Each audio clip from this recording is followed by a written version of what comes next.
Hello guys, first of all, magandang umaga po sa ating lahat. Good morning po at magandang araw po.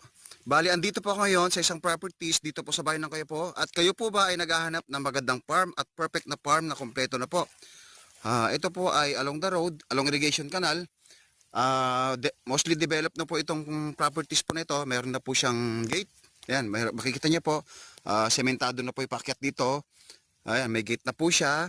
At may kuryente na rin po, kompleto na po siya. May mga naka-solar po na panel na nakalagay dito sa daan niya. Tapos ang layo lang po nito sa Barangay Cemented Road ay mga nasa 300 meters more or less po. At saka mga nasa 3 kilometers lang po from National Road, Highway po, National Road po. Ayan, ito po, kung kayo po ay naghanap nga po ng perfect na farm, ito po, perfect po ito kasi ito po ay develop na. At may marami na pong mga nakatanim na mga fruit bearings.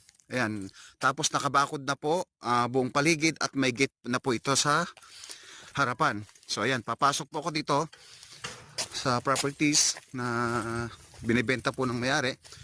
Ito po ay mayroon pong 3 titulo na clean title po. Iisa po may-ari.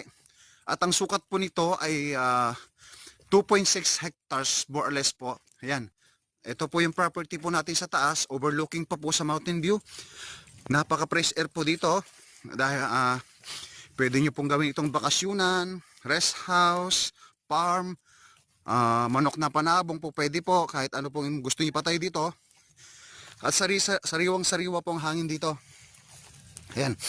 At may source of water po dito dahil may irrigation po dyan. Ayan, makikita nyo po may mga tanim na rin po na mangga rito. Yung mga dwarf na mango trees. Ayan, ito po. At meron na po siyang kubo dito sa harap. At meron na rin po siyang concrete house dito sa loob. Ayan, makikita po ninyo. Ayan, ito po yung property po natin. Na-develop na po siya.